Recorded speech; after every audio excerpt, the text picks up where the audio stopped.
Welcome back to the Savage Report. I'm Andy Savage. For many people, the debate over the future of cruise ships in Charleston comes down to two key issues: jobs versus the quality of life. Statistics from the port says the industry supports 400 local jobs.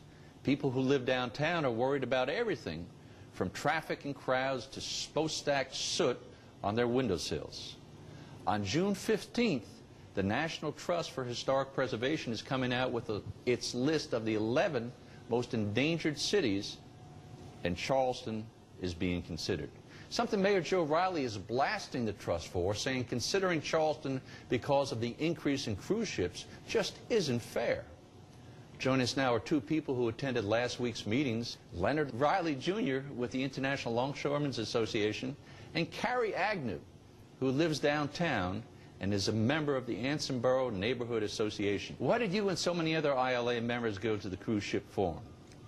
Well, we attended that forum because it directly impacts our members getting jobs, as well as it helps the community because there are a number of businesses that flow directly from that piece of business. So you say it's going to directly impact the ILA members and give them more work to do, but it's also going to extend the business into the greater community and provide money churning up other businesses. Absolutely. Carrie, you know, you live on Hazel Street, right across the street from where I lived for a long, long time. You attended these rallies last week on behalf of the Neighborhood Association.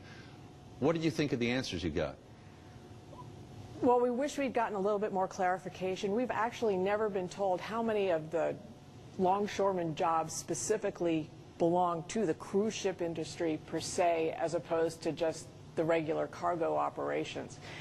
On the whole, our neighborhood is not against the cruise ship industry or the cargo operations. All we've really asked for since last fall, when we passed a resolution, is regulation and for some oversight. And the SPA and the city have all said they all agree to the same things, but yet they won't sign a piece of paper confirming that. Leonard, do you have any input on that? All I hear today is that everybody who we've thought were these anti-cruise ship people really aren't. They just want a reasonable cruise ship industry permitted in downtown so that they can know how to go about their affairs. What is the problem with SBA telling us what they anticipate in the future? Well, I think there may be some problems with the idea of limiting the ships, the number of ships, or the size of ships, because we fear that it'll spill out into the other ships that call the Port of Charleston. However... Oh, now wait a minute. You're saying that these people who are questioning the regulation, want the regulation, the cruise ship industry will then come back against the ro-ros and the cargo ships and whatnot? Well, what I am saying is that we have a thriving auto business at Columbus Street. Those ships are pretty frequent now, and we hope they'll increase in. Ever had a problem with that? I mean, yes. No problem at all. The Carrie, SBA, those BMWs are parked right out your front door. I know, and now we're looking at a plan that wants to put a larger size flat parking lot, over 9 acres. That's larger than Ansonboro Field, twice the size of Ansonboro Field, I believe, of just parking on prime waterfront real estate. And we just don't understand. The SPA has said, well, we can't even build a parking garage. But Leonard, help me out on this. Isn't that parking lot already there? Isn't that where the BMWs are being parked? Isn't that where the trains dropped off the BMWs? Isn't there a staging area for large vehicles that are going overseas, Caterpillar-type vehicles? Yes. So is there going to be a bigger parking lot or a smaller parking lot? Well, unfortunately, I'm not all that up on the plans for enhanced parking, but I do know that it's very necessary for Charleston to remain competitive in this market, because if we do not, then we stand to lose more jobs. And well, how many jobs is ILA going to pick up? I think that's the question Carrie was asking, who wasn't resolved at the meetings last week. How many man-woman hours are going to be taken up by the cruise ship industry? What's it going to do to your paycheck?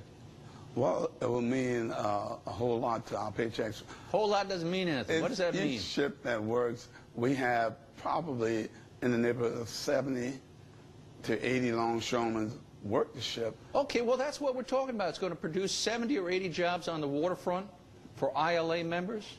Yes, it will. All right, now let me ask Carrie this, because I think this is the essence of it. It's not the parking lots, but it's the people. Well, what about the people impact? What about the environmental impact on the soot from these ships? What about the numbers of people walking through your neighborhood? Too many? Too many? Yeah, and it's just going to get worse. And I think a lot of people are just looking at what's happening just this year. 104 ships on an average of 2 a week, which is really, you know, lumping them together. We see 5, 6 ships in 1 week at a time. And that is just unacceptable. We're a city that has been built for decades on preserving the historic integrity. We always run out of time in these type of shows, and they're so important. Give me 3 examples, if you can, quickly, of how the cruise ship industry has negatively impacted you and your neighbors in downtown Charleston. We've got a lot of increased pollution. I know that people don't want to hear about it, but I've lived in my house over 10 years, and when the cruise ships are around, it's just dirt, not pollen, that I'm sweeping off my porch, and it's really unhealthy. From the smokestacks of the ships? Yeah, they run 8 to 10 hours constantly because they won't do onshore power. And so that's just dirty air right there. They're dumping in the water, but I don't drink that water, so that's not personally affecting me. Okay, give me the second and third ones real quickly, because we got to go. All right, second is a big traffic concern even when the port is moved, and they've already changed it, and I will just clarify, the BMW cars that you were referring to earlier, those have already been moved up to Columbus Street.